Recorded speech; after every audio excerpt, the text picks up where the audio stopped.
Bonjour à vous mes amis scorpions, bienvenue sur ma chaîne Intuition des Sérines. J'espère que vous allez bien. Allez, on va commencer tout de suite. La version difficile de ta vie touche à sa fin, chère âme. Pas un ralentissement graduel, pas un allègement léger, une fin. Ce qui la remplace est quelque chose qu'on t'a dit être soit une récompense pour un certain type de personne, soit un fantasme pour tous les autres. Ce n'est ni l'un ni l'autre. C'est simplement ce qui arrive quand une personne arrête enfin de se battre contre sa propre vie et commence à la recevoir. C'est là que tu te diriges. Parlons de ce à quoi cela ressemble réellement. Maintenant, chère âme, avant de parler d'où tu vas, je veux passer du temps réel sur où tu as été, car je pense que la plupart des gens traversent une saison difficile sans jamais comprendre pleinement ce qu'elle faisait réellement. Et, euh, et cette compréhension incomplète fait partie de ce qui les maintient sur leur garde face à la difficulté, même après que la difficulté ait véritablement pris fin. L'ère difficile de ta vie n'était pas aléatoire. Ce n'était pas une punition et ce n'était pas la preuve de quoi que ce soit de négatif sur ton caractère, tes choix ou ta valeur pour recevoir quelque chose de mieux. C'était un curriculum particulier, l'un des plus exigeants et des moins reconnus disponibles pour un être humain. Et il a enseigné des choses qui ne peuvent être enseignées d'aucune autre manière. Pas à travers des livres, pas à travers l'observation des expériences d'autres personnes, pas à travers un chemin confortable qui contourne le fait de réellement vivre les choses difficiles. Les choses spécifiques que cela t'a enseigné sont les choses spécifiques que l'ère de la vie douce exige pour fonctionner correctement. Et ce n'est pas une coïncidence. Voici ce que je veux dire. La vie douce, la version véritablement facile, véritablement abondante, véritablement durable d'une vie qui coule plutôt qu'elle ne broie, n'est pas réellement disponible pour tout le monde. Même s'ils la veulent, même s'ils la méritent, même si, selon toute mesure objective, ils ont assez travaillé pour l'avoir gagnée, elle est disponible pour les personnes qui ont fait un travail intérieur spécifique que la plupart des gens n'ont pas fait. Pas parce que la plupart des gens ne sont pas disposés à le faire, mais parce que la plupart des gens n'ont pas encore traversé la saison qui rendait ce travail inévitable. L'ère difficile rend certaines choses inévitables. Elle rend la connaissance de soi inévitable, car quand les structures extérieures s'effondrent et que les illusions confortables deviennent trop coûteuses à maintenir, il ne te reste que toi-même. Et soit tu apprends à connaître ce moi honnêtement, soit tu souffres de la misère spécifique de vivre en contact intime avec un étranger. Elle rend la clarté sur les valeurs inévitables. Car quand tu es dans une véritable pénurie de temps, d'énergie, d'argent ou de paix, tu découvres très rapidement ce que tu es réellement prêt à échanger contre quoi. Et les choses que tu découvres que tu n'échangeras en aucune circonstance sont tes véritables valeurs, pas celles aspirationnelles que tu avais listées avant que la difficulté n'arrive. Et elle rend inévitable un type particulier de non-négociabilité avec toi-même. La compréhension que tu ne peux pas continuer à accepter des choses qui te coûtent, que tu ne peux pas te permettre de continuer à dépenser, que la tolérance pour ce qui ne va pas a un plafond et que tu l'as atteint. Ces choses, la connaissance honnête de soi, la clarté des valeurs, la non-négociabilité sont les fondations exactes sur lesquelles une vie douce est construite. Sans elles, la facilité n'est pas durable. Elle s'effondre en retombant dans le schéma difficile familier car l'infrastructure intérieure n'a jamais été construite pour la soutenir. Avec elle, la facilité n'est pas seulement possible. C'est le résultat naturel d'une personne qui sait enfin exactement qui elle est, exactement ce qu'elle acceptera et n'acceptera pas, et exactement ce qu'elle vaut, opérant en alignement avec les trois simultanément. Cet alignement est ce qui produit la douceur, pas la chance, pas une aubaine, pas seulement un changement de circonstances extérieures, l'alignement. Et tu l'as construit à travers tout ce que tu as traversé, que tu aies reconnu que c'était ce qui se passait ou non.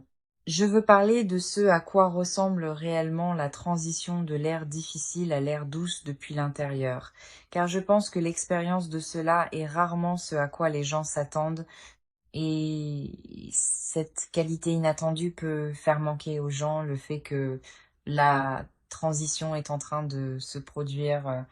L'attente la plus commune est que l'ère difficile se termine par un événement clair, décisif, évidemment significatif. Un moment qui trace une ligne nette entre l'avant et l'après, qui s'annonce indéniablement comme le début de quelque chose de nouveau.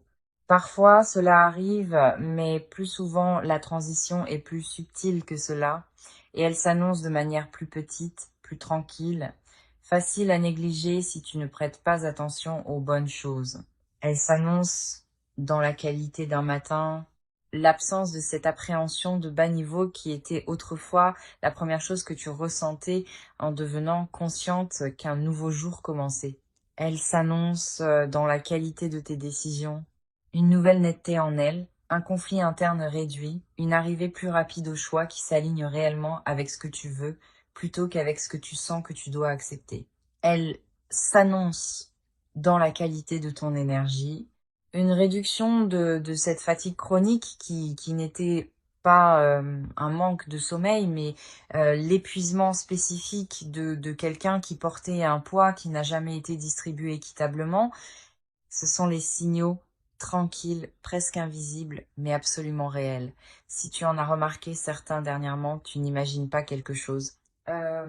Tu perçois avec précision le début de la transition. Et chère âme, je veux aborder cela avec soin, car l'expression vie douce porte un certain bagage culturel qui, je pense, obscurcit ce qu'elle signifie réellement pour la plupart des gens qui y entrent véritablement. Dans certaines conversations, la vie douce a été réduite à une esthétique, un langage visuel de cachemire et de matins tranquilles et de soins de peau coûteux et d'environnement magnifique, ce qui est charmant, mais qui n'est pas la substance de ce que l'expression désigne quand elle résonne avec quelque chose de profond chez une personne qui a vécu la version difficile.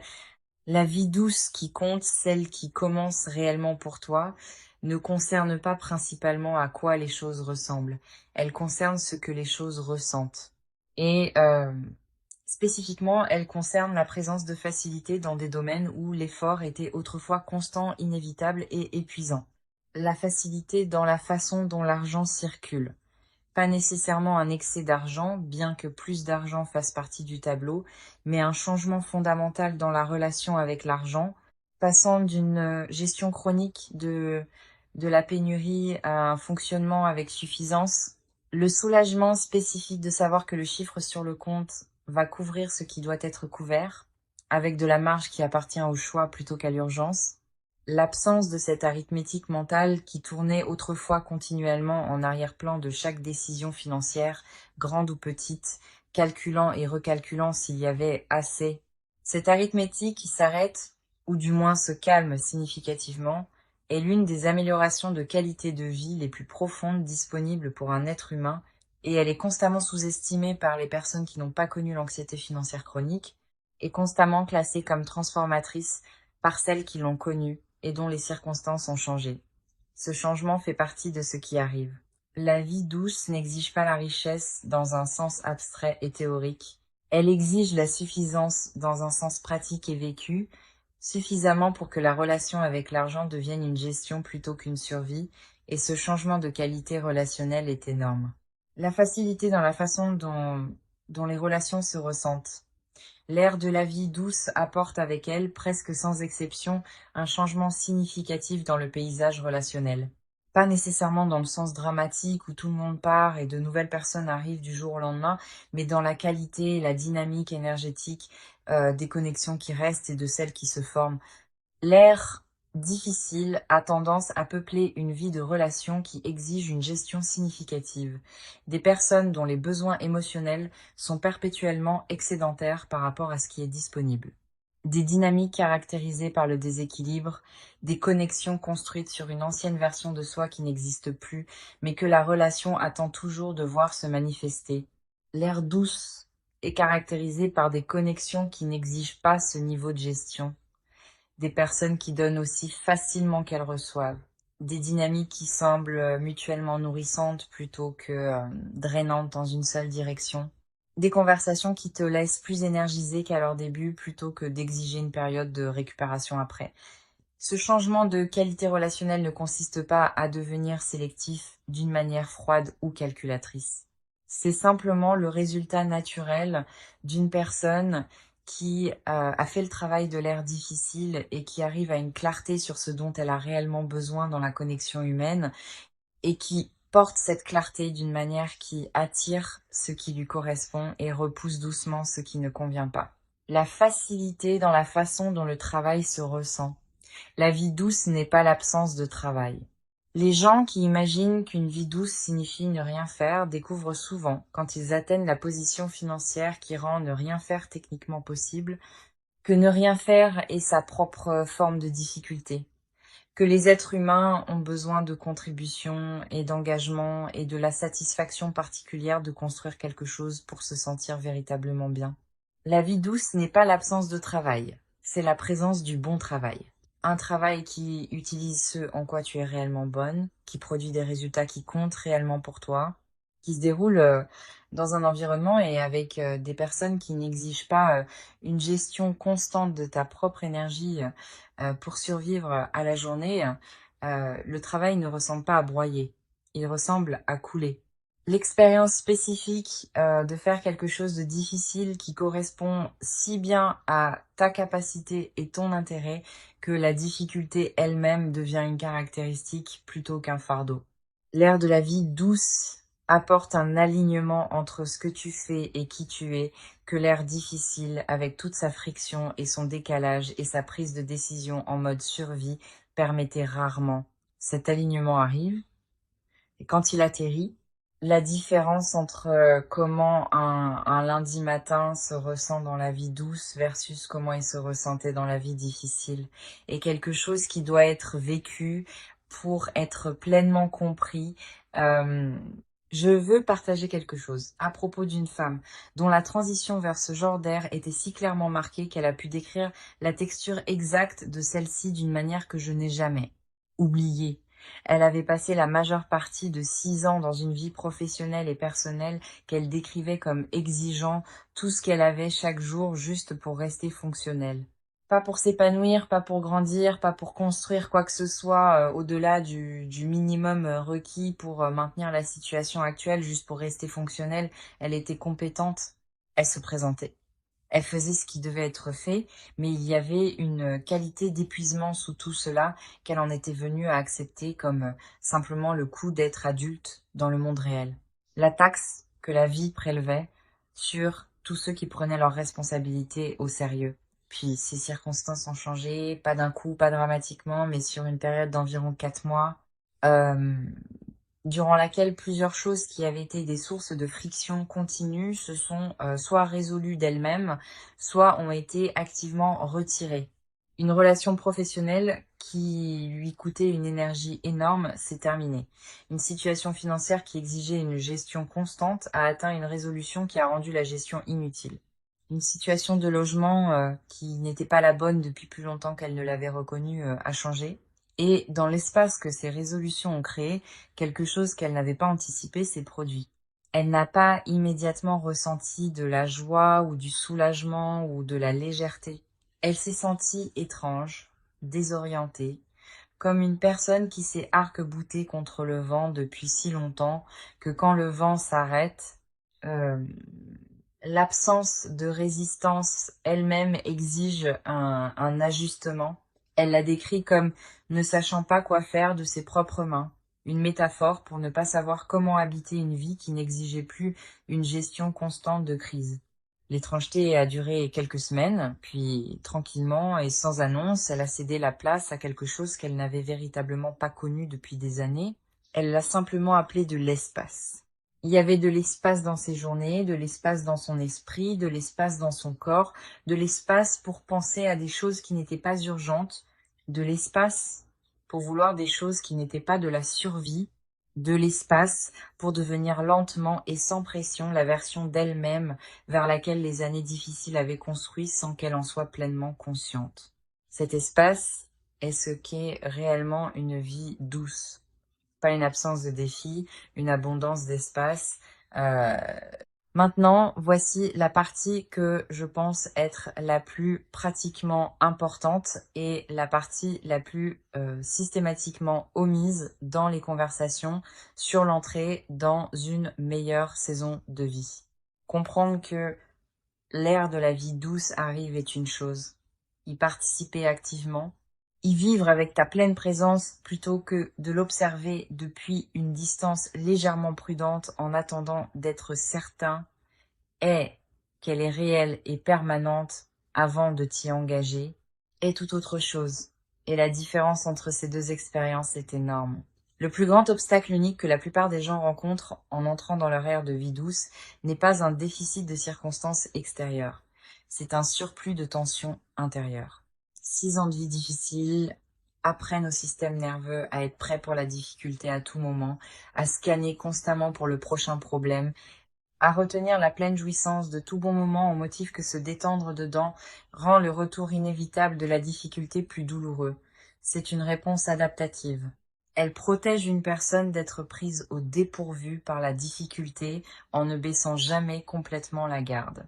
Mais c'est aussi le mécanisme par lequel une personne porte la vie difficile dans la vie douce, en amenant l'attention, la vigilance, l'attente que l'autre chaussure tombe, dans des circonstances qui n'exigent ni ne méritent plus ce niveau d'alerte. L'ère de la vie douce ne dissout pas automatiquement cette tension. La tension doit être délibérément, consciemment, activement relâchée. Et la relâcher n'est pas une décision unique prise une fois. C'est une pratique quotidienne, parfois horaire dans les premiers stades, celle de remarquer la tension et de choisir de la laisser aller. Celle de permettre à un bon matin d'être simplement un bon matin sans l'auditer immédiatement pour des problèmes cachés. Celle de recevoir un développement positif sans immédiatement chercher le piège. Celle de faire confiance de manière incrémentale et avec une conviction croissante que la facilité n'est pas un tour et que le sol n'est pas sur le point de céder. Cette pratique de relâcher la tension est le travail le plus important de l'ère de la vie douce. Et c'est un travail intérieur au sens le plus complet. Personne ne peut te voir le faire. Il n'y a pas de validation extérieure du progrès que tu fais. Et les résultats sont invisibles pour quiconque ne prête pas une attention très étroite à la qualité de ton expérience quotidienne. Mais c'est aussi le travail qui détermine si la vie douce prend réellement racine ou si elle reste un phénomène de surface posé sur un paysage intérieur inchangé. Les racines d'une vie douce sont faites de cette tension relâchée. Chaque fois que tu attrapes la vigilance et choisis la facilité à la place, chaque fois que tu reçois quelque chose de bon sans le rétrécir, chaque fois que tu laisses un moment de confort ou de plaisir ou de satisfaction authentique, réellement s'enregistrer dans ton corps plutôt que de le traverser sans le reconnaître parce que tu étais trop occupé à surveiller la prochaine difficulté. Ce sont ces moments qui construisent l'infrastructure réelle d'une vie douce de l'intérieur vers l'extérieur. Il y a aussi quelque chose que je veux aborder sur comment une vie douce se construit pratiquement, car je pense que l'accent intérieur de conversation comme celle-ci peut parfois laisser aux gens l'impression que la dimension extérieure ne compte pas, ce qui n'est pas vrai. La dimension extérieure compte énormément et il y a des choses pratiques spécifiques qui construisent la vie douce dans le monde réel qui méritent d'être nommées clairement. Les limites, non pas comme un concept à la mode, mais comme une gestion pratique de là où va ton temps et ton énergie, sont les poutres structurelles d'une vie douce. Une vie sans elle est une vie perpétuellement disponible aux besoins et exigences de tous, ce qui est la définition de la vie difficile, indépendamment de la quantité de revenus ou de stabilité ou de facilité apparente qui l'entoure. Une vie avec elle est une vie qui réserve la majorité de ses meilleures ressources pour les choses qui comptent réellement pour la personne qui la vit, ce qui est la définition de douce, indépendamment de ce à quoi cela ressemble de l'extérieur. La pratique de dire non aux demandes qui ne s'alignent pas, aux opportunités qui sont bonnes mais pas justes, aux dynamiques qui demandent plus qu'elles ne donnent, n'est pas un luxe des personnes déjà arrivées à une vie douce. C'est l'un des matériaux de construction principaux de la vie douce elle-même. Les décisions financières prises en alignement avec une vie douce plutôt qu'en réaction à une vie difficile font aussi partie de cette construction pratique. Cela signifie faire des choix sur le revenu, les dépenses, l'épargne et l'investissement à partir de la question qu'est-ce qui construit la vie vers laquelle je me dirige, plutôt qu'à partir de la question qu'est-ce qui gère la crise dans euh, laquelle je suis. Ce sont des questions différentes et elles produisent des réponses différentes. Une personne gérant une crise prend des décisions financières différentes d'une personne construisant une vie. Et le point de transition entre ces deux modes de prise de décision n'est pas déterminé uniquement par les chiffres sur le compte. Il est déterminé par un changement dans la question fondamentale à partir de laquelle les décisions sont prises. Ce changement peut se produire et est le plus durable quand il se produit avant que la situation financière n'ait complètement rattrapé, parce que les décisions prises à partir de la nouvelle question accélèrent l'amélioration financière plutôt que d'attendre que l'amélioration financière rende la nouvelle question disponible. Je veux terminer avec quelque chose sur les personnes qui vont être dans la vie douce avec toi, car je pense que c'est l'un des aspects les plus importants et les moins discutés de cette transition. L'ère de la vie douce n'est pas une réalisation solitaire. C'est une expérience partagée et les personnes avec qui tu la partages déterminent plus que presque tout autre facteur unique si la douceur tient ou s'érode avec le temps sous la friction de la mauvaise compagnie. La vie douce ne peut pas coexister durablement avec des relations qui sont structurellement difficiles, avec des personnes dont la présence exige une gestion constante, dont la volatilité émotionnelle exige ta disponibilité perpétuelle comme force stabilisatrice, dont la relation à ton bien-être est caractérisée davantage par le prélèvement que par l'échange mutuel. Il ne s'agit pas d'être froid ou d'abandonner les personnes qui luttent. Il s'agit de comprendre que tu ne peux pas construire une vie douce sur une fondation de relations difficiles, pas plus que tu ne peux construire une structure stable sur un sol instable. Les décisions relationnelles qui accompagnent la transition vers l'ère douce sont parmi les décisions les plus significatives que tu prendras. Qui a accès à ton temps, ton énergie, ta paix et ta présence à ce nouveau niveau? Prends-les délibérément. Prends-les à partir de tes valeurs plutôt qu'à partir de la culpabilité ou de l'obligation ou de la peur d'être perçu comme méchant. Et, euh, et fais confiance au fait que les personnes qui appartiennent à la vie douce avec toi n'exigeront pas que tu te rendes à nouveau difficile pour être en relation avec elles. Les bonnes personnes pour cette ère sont celles qui rendent la facilité plus facile, pas celles qui la rendent conditionnelle. La vie douce n'est pas une destination à laquelle tu arrives et que tu maintiens ensuite sans effort à partir de ce moment-là. C'est une façon de vivre qui est construite et reconstruite quotidiennement à travers la pratique accumulée de toutes les choses dont nous avons parlé. L'attention relâchée, les limites honnêtes, les bonnes relations, euh, les décisions prises à partir de l'alignement plutôt que de la réaction. Mais voici ce que je veux que tu retiennes de cette conversation plus que tout. La construction n'est pas difficile de la manière dont la saison précédente était difficile. Elle n'exige pas le genre de broyage, d'épuisement, de dépense totale de ressources que l'ère difficile exigeait. La vie douce se construit doucement, à travers l'attention, à travers le choix, à travers la pratique, douce et persistante de vivre comme si tu méritais la facilité qui arrive parce que tu la mérites, pas éventuellement, pas une fois que tu l'auras à nouveau prouvé, pas une fois que tout sera parfaitement arrangé. Maintenant, tel que tu es, avec ce que tu as, l'ère a déjà commencé. J'espère que cette lecture t'a plu. Chère âme, mets en commentaire dès maintenant. J'entre dans mon ère de vie douce et je la reçois pleinement. Écris-le comme une déclaration de là où tu es réellement, pas de là où tu espères être un jour. Euh, et puis dis-moi quel est le domaine unique de ta vie où tu es le plus prêt à sentir la facilité arriver. Où la version difficile a-t-elle tourné le plus longtemps? Et où es-tu le plus prêt à ce qu'elle s'arrête enfin complètement?